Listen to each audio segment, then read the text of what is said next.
Multimo ntate Kulunkulu Baba. We come before you. We humble ourselves. Kambe wena xikwembu lexi hanyaka, xikwembu xa matimba hinkwawo, xikwembu lexi hlamarisaka, xikwembu xa tintswalo. Tatana ni vusiku va nyamuhla, famba minkarhini wa hina hi moya wa wena kwetsini. I give all the praise and the glory, mighty God, for you are God Almighty. You change unchangeable things. You rule and reign, oh God. Father, I give all the praise unto you in the name of Jesus. Father, I know that the power is... Thank you, Jesus. La sifunde khona iBhayibheli ithi uJesu kwathi esahamba ukuya eJerusalem, underline esaya eJerusalem, but iBhayibheli ithi wadabula iSamaria neGalile. Jesu wayengayi eSamaria, Jesu wayengayi eGalile, but indlela yakhe yamphoqelela ukuthi adlule iSamaria neGalile, wadabula phakathi kwalo. Hallelujah. Okuthinta inhliziyo yami kuko konke nakuwo wonke lamazwi, ngithintwa ukuthi ngikhuluma ngoJesu Kristu waseNazaretha, inkosi eyadela ubukhosi wehlele emhlabeni ngenxa yezono zelizwe kufaka phakathi nami. Yiloko okuthinta impilo yami kakhulu. Lithi iBhayibheli uJesu wasuka eya endaweni yaseJerusalema, but wadabula iSamaria neGalile. Uma edabula iSamaria neGalile, lithi iBhayibheli lamne lakho, beka kwakade kunomuzi la khona kunabantu abayishuma abanochoko noma isilepheri. Kwangesi imizi ejwayelekile, ngivuma kwakumkhukhu yabantu abanochoko abalindele ilanga labo lokufa, ngoba babetsheliwe ukuthi umuntu onochoko alulapheki. Uchoko malikubambile ulindela ukuthi ufe. Pastor Linda ukhulumani ngochoko? Ithe mangibheka lo choko ngathola izinto ezintathu ezitholakala kulento ebizwa uchoko. Number 1, ngithola uchoko luthelelalana.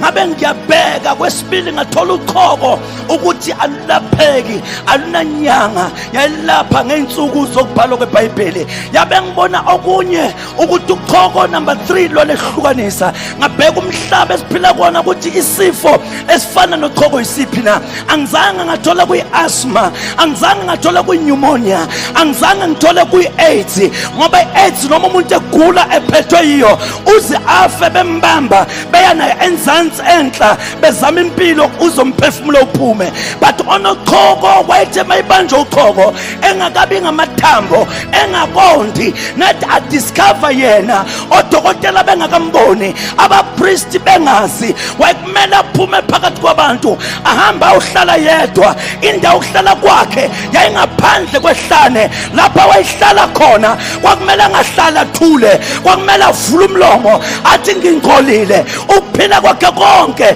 kwakuhamba kuye kufene. Maliphuma ilanga kancane kancane wayisondela kufene, malishona ilanga kancane kancane wayisondela kufene. Mangabe liphuma ilanga kancane kancane wayisondela emathuneni, mashona ilanga kancane kancane wayisondela kufene. Kwakumele maye kufene ahlabelele ikhorasi elibi elishaqisa umzimba ongathi inhlamba, athi ngingcolile. Kulamalanga esiphila kuona kwala umuntu edakiwe wambiza ngesidakwa ngakubulala, kungcono ukuthi udlile. Kodwa labantu babengcolile kwakungafihlwa lutho, kwakumele asho ukuthi ngcolile. Kulamalanga esiphila kuona umuntu bayi-HIV and AIDS kwala noma esebulawa yiyo kufihlwa odokotela bathi isifo samakhaza ngendlela babona ihlazo ngalo kule sifo esibizwa AIDS.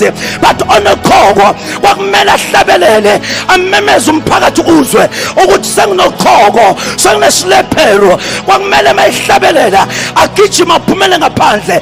Lithi iBhayibheli lamne lakho uma esaphumela ngaphandle kwakumele abantu bangasondeli kuye ngoba uqhoko lwaluyingozi. Lithi iBhayibheli lami uma kwenzeka lo qhoko lungena endlini lungathola abantu, lalikade libamba itini, lalikade libamba amatshe, atholakala amatshe nombalo obovu noma yelo. Kwakuze umpriest ahlole lendlu, uma ethola lo mbala usekhona umnikazi walendlu kwangenendaba ufaka i-bedroom suit entsha, kwangenendaba unabosofa be-50,000, kwakumele ahlale ngaphandle, kwakungekho angakuthinta phakathi kwendlu, wayiphuma ahlale ngaphandle.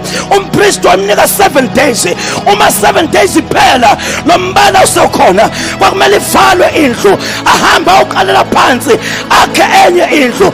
Cabanga imali engaka ichithiwe. Kahle ngutshele thula namhlanje ntambama, umuntu wayekade noqhoko, wayekade engabonakali maliqala, kodwa abanye babebonakala. Kodwa malisemdlile lalikade lidabula livithiza, lalingadlali. Malifika emakhaleni amakhala adabuke, malifika emlonyeni umlomo uyahlephuka, malifika endlebeni indlebe zibe ziyalenga, malifika ey'beleni zibe ziyadabuka. Oh my God, malifika ezandleni kube kuvuza igazi. Kwakuyisifo esibuhlungu esishwaqisa umzimba. But lithi iBhayibheli yami ngekhathi zokubhala kweBhayibheli abekho abantu babephunyuka kule sifo esibizwa uqhoko. Ngamazwi ozwakalayo kusho ukuthi abantu abaningi kwafe inkulungwane namamiliyoni bebulawa uqhoko. Lithi iBhayibheli malikhotha lithi uNahamani umSiriya kuphela owaphunyuka kulo qhoko, owalalela izwi lomprofethi waqula kasikhombisa emanzini, uyena waphila. Kusho ukuthi igidigidi zabantu zangcwashwa zabhubha zaphela, zibulawa isifo esibizwa uqhoko. Ngesikhathi sokubhala kweBhayibheli kwakulesifo sodwa esibuhlungu esishaqisa umzimba, ngoba sasithelelana kulamalanga esiphila kuona kule minyaka yethu. Kahlale ngilitshela isifo esifana noqhoko akusi-cancer, akusi-HIV and AIDS, kodwa isifo esifana ngqo noqhoko yisono. Wayipasta uthi isono, ngisho ngoba isono siyathelelana, ngisho ngoba isono